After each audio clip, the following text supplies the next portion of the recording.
Want to take a shower with Mitch? Hey Siri, play Rock Talk with Mitch Lafon. I couldn't find Rock Talk with Mitch Lafon in your music. Ugh, she never works. Direct from Montreal, Canada.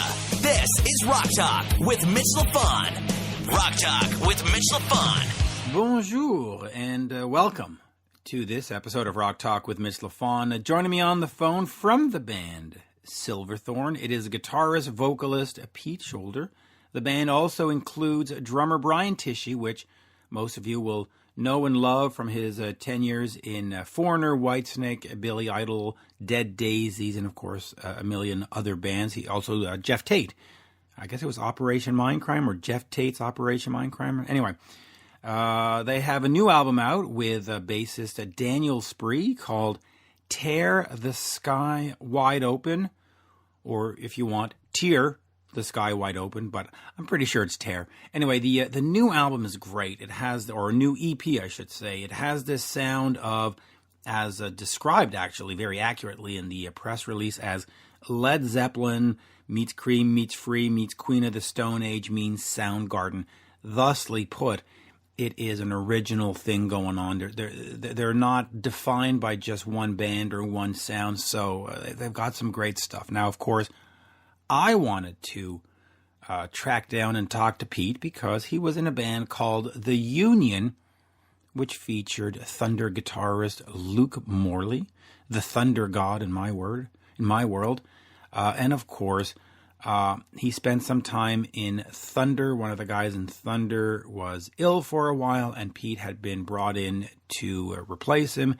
And he also participates in their winter Christmas holiday shows every year, providing extra backup and playing and so on and so forth. So you've got Pete Shoulder, and you've got a guy that was in Foreigner and Whitesnake, Billy Idol. Winning combination. Do check out Tear the Sky Wide Open by Silverthorne. And here is the one, the only, Pete Shoulder. We are speaking with vocalist guitarist Pete Shoulder. Some of you know him from Winterville, The Union with Luke Morley of the terrific Thunder. But now he is with Brian Tichy in a new band called Silverthorne. New EP, Tear the Sky Wide Open, is out now, or as we say in Montreal, maintenant. Bonjour, Pete. Hello, how are you? Bonjour. I'm Yes. all right, thanks, Mitch. Yeah, I'm good. Yeah, we always throw a little bit of French in for the Montreal audience and stuff, but of course this goes out worldwide. But let us talk about Silverthorne and working with Brian Tichy and how that came together, and also it's an EP. Yeah. Why not a full-length album? Why not just a single? Why did we sort of split the hair and go right down the middle?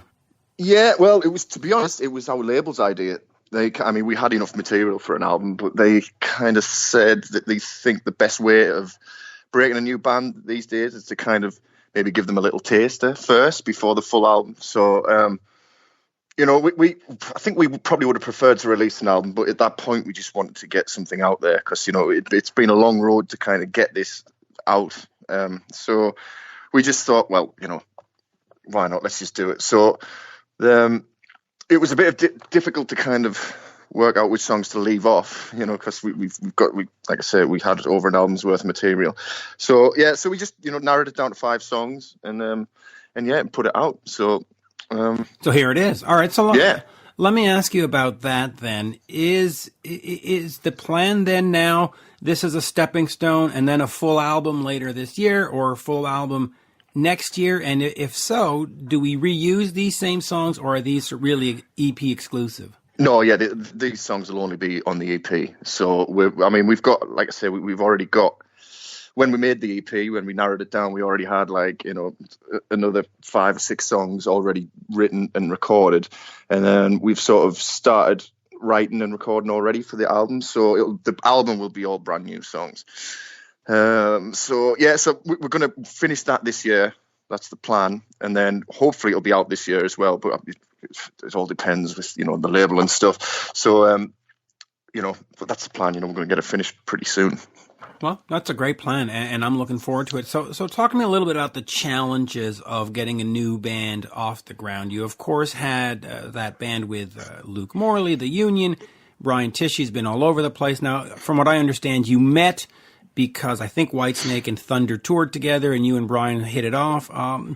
What are some of the challenges you face in getting the word out there and getting people to say, "Hey, man, Silverthorne, I'm gonna check him out. Go to a show."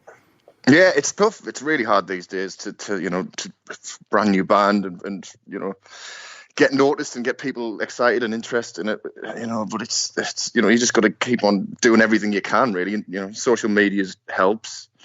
But all that we can really do is kind of make the best music that we can and play the best shows we can, and then trust in the label and management and things to try and get it out to the masses. So we just we really believe in this. So we're just going to try our best. Well, trying your best is all fans could ask for. So yeah.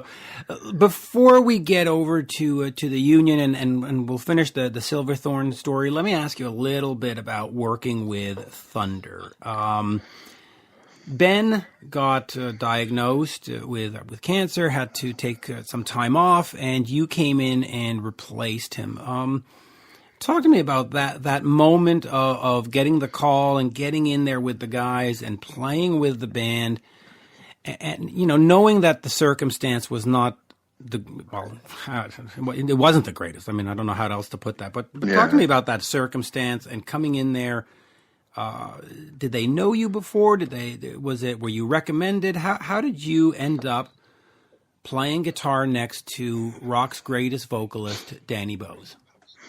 Well, I mean, that was after the whole Union thing. So, I'd known them for quite a few years at that point. And yeah, Benny got ill, and just, I think it might have been Danny called me and said, would you be up for replacing him? Because I think I can't even remember. I know Japan we went to there was a gig in Japan, and then there was a big festival in London with Aerosmith, I think. And I think there might have been another show somewhere else in London. And they just, they said, would you step in? And I'd I'd played with them quite a lot. I did like this Christmas show every year, which I used to play every year, and so it wasn't anything kind of out of the ordinary, really. It was a pretty, I played with them loads, so. And it was, so I kind of knew a lot of the songs anyway. So it was it was an easy gig for me, and it was, I think, for them as well, because, they knew what kind of job I would do, and we played a lot together. So, so the circumstances were quite, it was very sad and very worrying for Benny, but, he's fine now. He's great. But, I just wanted to kind of do a good job, for him and for them as well, because, that's, I think it must have been a weird situation for them to be in, I just, wanted to do the best I could, and it was good. It was good fun. Yeah, it worked out. And those Christmas shows, they let you even sing a few songs. I have all those Christmas shows on CD. They sounded great. So talk to me then about working with the Union. You of course did some other stuff with Wintersville. You do eventually in 2014 Feathers and Rain. Now the Union is way before that, but the band Thunder had done a farewell tour, or in fact 2 farewell tours before doing 2 reunion tours. But at some point in between there, Luke is floating around going, okay, what do I do? And you get this band going together. First of all, is the Union finished, or do we think that at some point somewhere down the line we could see more? No, that's finished. That's definitely finished. That's kind of, it was kind of its time, and it's kind of, I wouldn't really want to kind of go back and sort of, I think it's very much of its time, and I think I want to look forward now, So I think we actually, we made like 3 albums, and if I'm honest, I think we should have probably left it at 2. I think maybe, it's just, that's my personal thought anyway, just from a musical point of view. All right, well, hold on there, but that's interesting. Why? I mean, I know the third one maybe might have seemed rushed and had maybe a different musical flavor than the first 2, but why not continue and make a 4th and a 5th? Why do you think that the band only had a 2-album lifespan? Well, it was a bit of a stopgap project, really. It was never meant to last for that long. It was always going to be just, maybe 2 albums or something, like, really. That was kind of, I think, although as much as Danny protested, I think everybody knew that, Thunder would get back together. So it was kind of, and it was at the time I wasn't really doing much. I was sort of, I was working on a solo project with, and Luke was helping me record it in his home studio. And basically, I'd written quite a few songs and recording it in his house. And then Danny left, and I bumped into Luke at a pub, and he was like, "Danny's left." And I was like, "What?" Because they seem to be doing really well. And he was going, "I know he's mental. I think he's mental, but he's left." And I was like, "Oh God, okay." And then he said, "Do you fancy doing something to get together?" And I was like, I'd been making these solo songs and trying, punting them around record labels, and I couldn't get it off the ground, really. Nothing was happening. So I thought, well, why? Okay, well, yeah, let's give it a go. And then Luke was like, he says, "Well, we've got most of a record there anyway with your solo thing. How about we just use those songs and write a few more, and then we've got an album ready."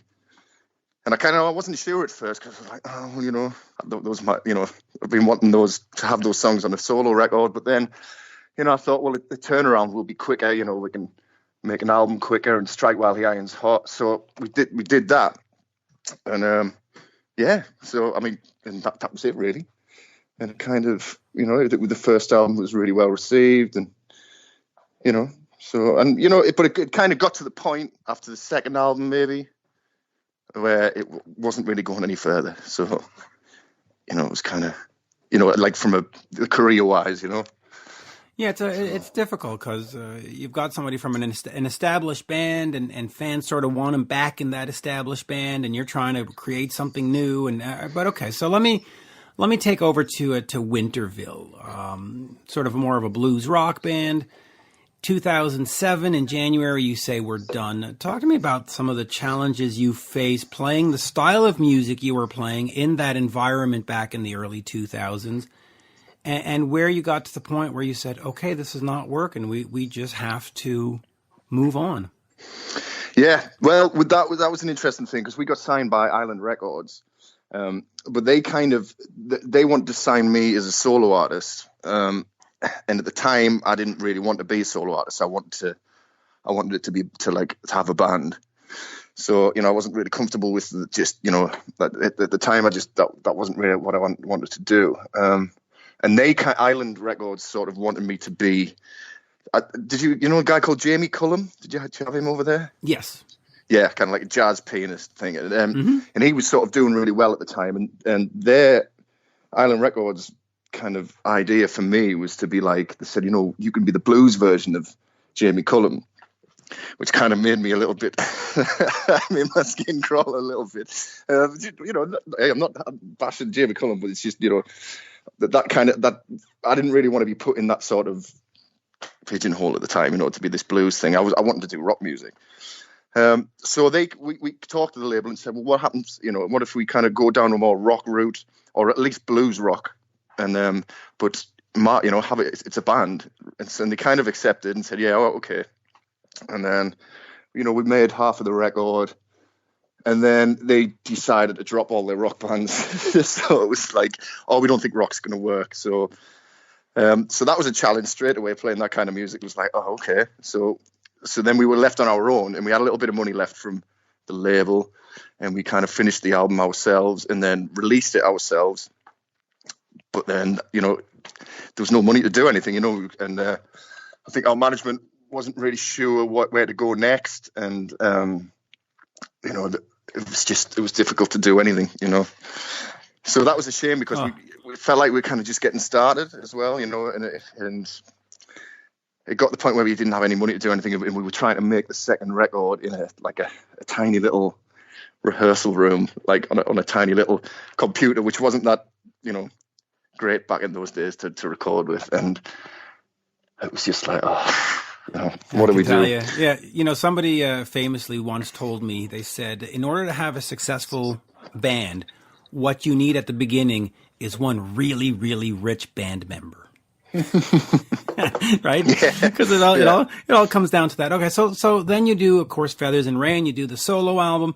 Talk to me a little bit about why you, at the beginning, hesitated to be a solo artist, and where do we go from here? Is Silverthorne the future, and you're going to work your heart out to make it the next big thing? Or yes, is definitely. it okay? So it's not just a pit stop along the way. No. I think a lot of people are worried. Well, not worried. I think a lot of people are kind of asking that, because I think, me and especially Brian have had like a lot of different projects, and maybe from the outside it might seem like it's just another project, but it's definitely not, as far as we're concerned. We want to make this our thing, and we believe in it, and we just got to keep pushing at it, So okay, so how do you make it a thing in this day and age? First of all, you've got the distance with, I guess you're in the UK and Brian's over in LA. How do you sort of make this? What's the plan? Do you tour extensively? Just have Brian come over to Europe and you hit Germany and France and Switzerland, and just keep going and going and going and going, or is it all about social media? Do you just sort of have to put it out there and, hey folks, check me out, Twitter this? What's bit of the both, plan? really. Okay. Well, a bit of both, really. I mean, we're just willing to get in on the road and just tour as much as we can with it, and get out to the people and do it the old school way. But also, we want to embrace, the new social media way of doing things. So, we're going to try a two-pronged attack. Do it that way. But yes, I mean, because we just want to, we're a live band. We're live music. We're musicians that play live. We want to do this. And kind of, and like, whether it's Europe or whether it's America or anywhere, we'll play anywhere. So. Well, okay. Well, how long do you give it before you make a decision in terms of going forward or going, hey, we tried? Is it a 3-year plan, a 5-year plan, or is it, hey, we'll see by Christmas this year and then we'll see how? You have to be honest about the plan. Yeah, but I mean, to be honest, we haven't thought about that and saying how many, how long do we give it, because we believe in it so much, and we've believe me, we've had a lot of obstacles thrown our way with this band already. Being that we've only just released the EP now, but to get this out, there's been so many times where I think, if I'd been in another band or if it had been in another situation, I think both, and Brian the same, I think both of us would have said, let's call this, let's call it a day now. But because we believe in it so much, we didn't, So we feel like we want to get that like fighting now, We just want to go out and do it. So we're not even thinking about that, We're not even thinking about, well, how long do we give it before we say that's it? We're not even thinking about that, if you know what I mean. Absolutely. All right, so let's quickly talk a little bit about the sound. Silverthorne itself, in its press release, describes the sound as Led Zeppelin meets Cream free, while Soundgarden and Queens of the Stone Age mill about in the back. Talk to me a little bit about that, because as a fan coming into it, I see Brian Tichy from Foreigner and from Whitesnake and Billy Idol, and I'm thinking, oh, great, big arena rock. And then I see you coming from Thunder, and I go, great European arena rock. So I'm expecting, Bon Jovi 2.0. Talk to me about the sound and how you get to it, and how you get fans of Whitesnake and Foreigner and Thunder to go, yeah, all right, I'm down for some Cream versus meets Free. Yeah, that Bon Jovi 2.0, yeah, that's definitely something we try to kind of stay clear of. I mean, it's difficult. I mean, we wanted to make a rock record. That was what it been. And I mean, my influences as far as rock comes from like late 60s, early 70s, completely bypasses the 80s, and then jumps back in at like early 90s, really. So that's kind of my rock influences. So that's what I think that's what I bring to it. And I've got a lot of other influences as well, but we wanted this to be a hard rock band. But I think hopefully, it has all the best parts of those eras, which, I think, if you're a rock fan, you're going to like stuff like that, hopefully. So I mean, I think there's going to be some people that, you know, especially with the union, you know, you know, the Thunder connection, which is quite, I don't know, it might not be as melodic for them, or, you know, it might not be as lighthearted for them, but it might be a bit dark, you know, a bit darker than that kind of stuff. But hopefully, you know, there's stuff in there for your average rock fan to like. Well, yeah, I like it. I got the EP. I think it's great. Now, you do only have these 5 songs. When a fan comes out to see you live, you're obviously not just going to do 15 minutes and say goodnight. No. Yeah. Well, you could. That would be kind of strange. Yeah, you could. Yeah. But what is sort of the plan for the live set? Do you go in and play some Union stuff? It sounds to me as though you don't want to do the Bon Jovi 2.0 stuff, so I guess playing Whitesnake and Foreigner and Thunder songs doesn't make sense. What does a live show look like then?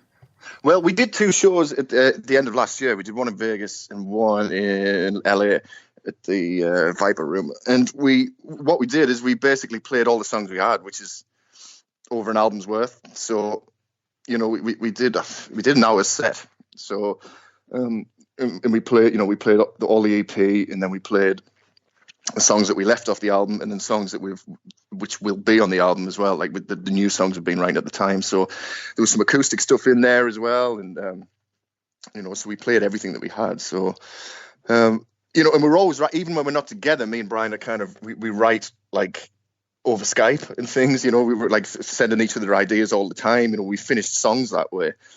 You know, there's actually one on the EP which we recorded that way completely, except for the vocal. I redid the vocal when I was out there. So, you know, there's the amount of material that we have is not going to be a problem, really. What is the writing process for the band? Does Brian come up with the music and you do the lyrics and vocals? Do you work out these parts together? How is it sort of all sussed out? And yeah, it's all together, really. You know what I mean? Because Brian as well, being an amazing drummer, he's also an amazing guitar player as well. So we both kind of, you know, we both have musical ideas, and, you know, one of us say, oh, I've got this riff, what do you think? And then, you know, go, oh, well, I've got this riff that will go with that. And, you know, so we'll kind of, the two of us will mold and build the music up from the ground up, you know, together. I usually handle the lyrics, but Brian, you know, Brian's really helpful as well. I'll say, you know, what do you think of this? And he'll be like, oh, no, you know, where's the killer phrase? You know, I need the killer phrase or that. So like he pushes me as well. So it's you know, it's all 50-50 really, you know. I mean, the songs, you know, there's like Haunted by the Dawn, for example, on the EP, that was a riff for Brian's, like, that he'd had, like, I think he wrote it when he was like 19 or something like that. And, you know, so, and, you know, it's the Tear the Sky Wide Open, there was a riff of mine that I'd had lying around for years and not done anything with. And so, you know, it's really good. It's really good fun to work together. It is. And of course, I'll remind folks, Tear the Sky Wide Open by Silverthorne. That's N-E at the end. Album is out now. Definitely worth checking out. And of course, do check out Pete on Twitter at Peter_Shoulder. That's at Peter_Shoulder. As we say in Montreal, merci beaucoup. Always great to chat. And I'm glad that you and Brian are making new music. Love Brian. And anybody who's touched anything Thunder is obviously worthy. So there you go. Thanks, Mitch. You're welcome. Cheers. This has been Rock Talk with Mitch Lafon. For more exclusive content and interviews, subscribe on iHeartRadio, Spotify, Apple Podcasts, on YouTube, and many more. Follow Mitch on all the socials, especially Twitter, at Mitch Lafon, and on Instagram, at Mitch_Lafon. Get your Mitch merch now at loudtracks.com/Mitch.